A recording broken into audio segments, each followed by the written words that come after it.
तो ये 400 लाख करोड़ को पार कर गई है। ये खबर आप देख सकते हैं, new record on Dalal street, India market cap hits rupees 400 lakh crore for first time. IMF कहती है कि Indian economy is star performer.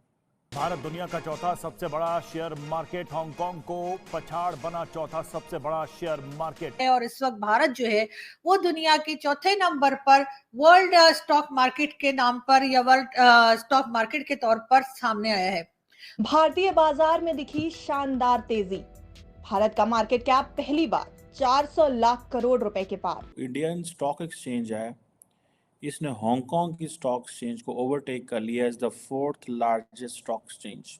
ये सब लोग मिलके यूनिटी के साथ वो अपने कंट्री को आगे लेकर जा रहे हैं, जबकि दूसरी साइड पे अगर पाकिस्तान इस कंडीशन में है तो उसमें पब्लिक का कसूर है, हमारी गवर्नमेंट का कसूर है या हमारे अदारों का कसूर है, या सब लोग मिलके ही पाकिस्तान को नीचे से नीचे लेकर जा रहे हैं। भाईजान हमारे पास भी आके इन्वेस्ट कर रहे हैं, कोई वो हमारे पंजाबी में कहते हैं चार छिल्लू इतने भी लाओ, ठीक है। चाइना का नाम सुनते थे बचपन से, अब वो चाइना को लोग भूल गए और अब इंडिया की बात हो रही है। नमस्कार दोस्तों, स्वागत है आपका एक बार फिर से। दोस्तों, भारतीय शेयर बाजार ने रच दिया है बड़ा इतिहास। सिर्फ 9 महीने में 300 से 400 लाख करोड़ हुआ।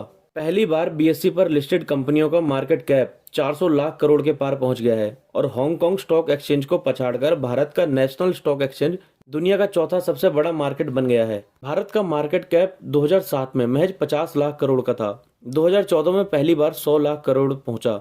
इसके बाद 200 लाख करोड़ छूने में से सिर्फ 7 साल लगे। जुलाई 2023 में मार्केट कैप 300 लाख करोड़ रुपए था, वहीं 400 लाख करोड़ पहुंचने में इसे सिर्फ 9 महीने का समय लगा। दोस्तों, ये आंकड़ा बताता है कि दुनिया भर के इन्वेस्टर और अपने घरेलू इन्वेस्टर भारत में इन्वेस्टमेंट को लेकर कितने पॉजिटिव हैं।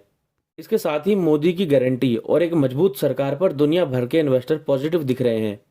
वहीं दूसरी तरफ मोदी जी ने पाकिस्तान को कटोरा लेकर भीख मांगने पर मजबूर कर दिया है। आपको भी एक खबर सुनकर गर्व हुआ तो कमेंट में जय हिंद जरूर लिखें और वीडियो को लाइक करें।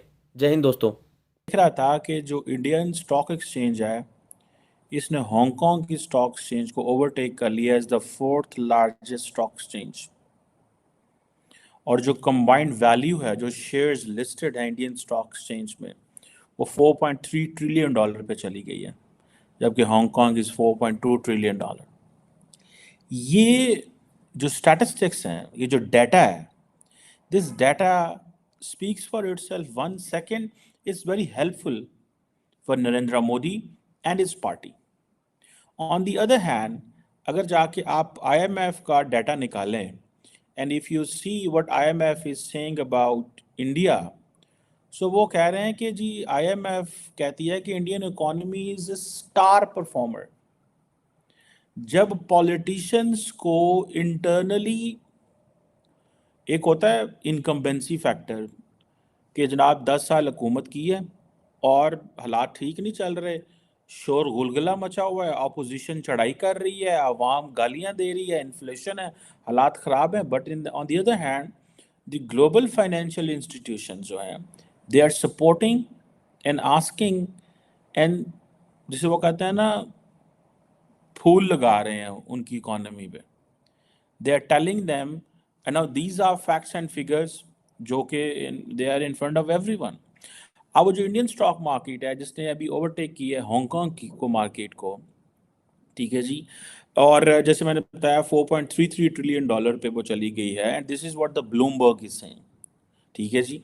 एंड द ब्लूमबर्ग, आपको पता है, they have a credibility in terms of statistics. कल पाकिस्तान के अंदर हमारे ब्लूमबर्ग जो है उसको भी इस्तेमाल कर रहे थे नवाज शरीफ साहब और उनकी पार्टी, और कह रही थी कि जो नवाज शरीफ का टाइम था तो पॉलिटिकल स्टेबिलिटी के साथ साथ फाइनेंशियल स्टेबिलिटी थी और वो टाइम बड़ा अच्छा था, ये एंड वो था।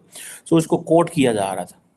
अब अमेरिका की जो बेसिकली दुनिया की जो सबसे बड़ी स्टॉक मार्केट है, 50 ट्रिलियन डॉलर से ज़्यादा की है।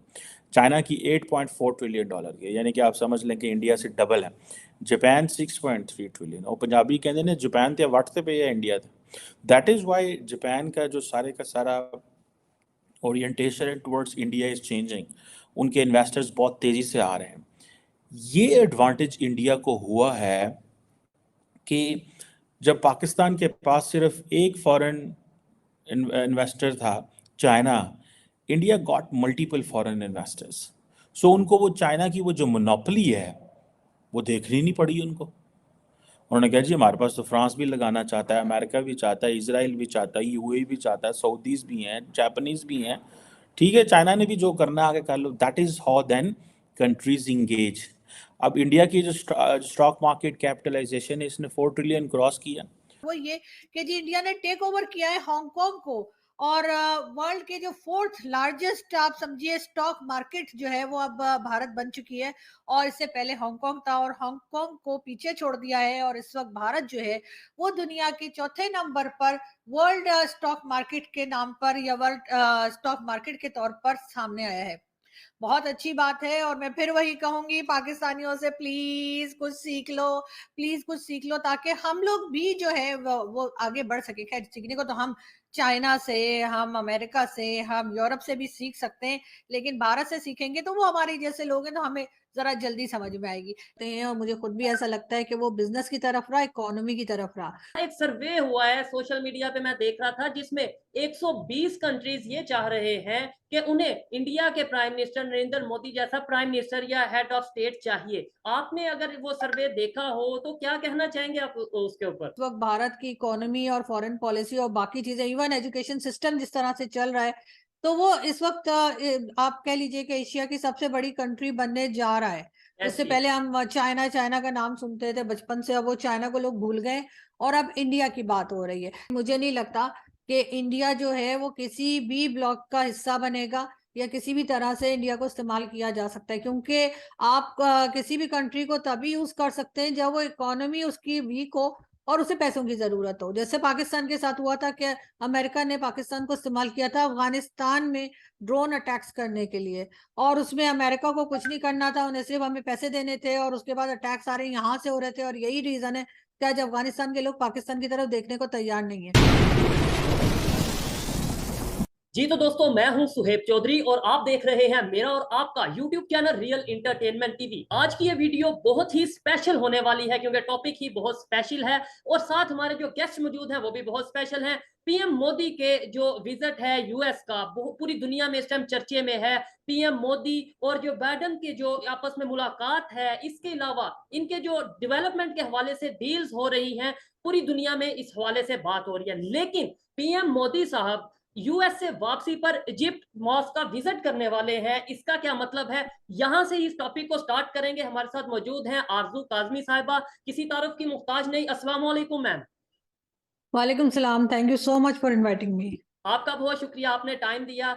मैम, सबसे पहले मेरा सवाल ये होगा कि नो डाउट पूरी दुनिया में इस टाइम बात हो रही है जी, पीएम मोदी ने यूएस विजिट पे गए हैं, पता नहीं कौन कौन सी डेवलपमेंट हो रही है, क्या दुनिया की पावर इंडिया आने वाली है, इन चीजों पर बात हो रही है। लेकिन मेरा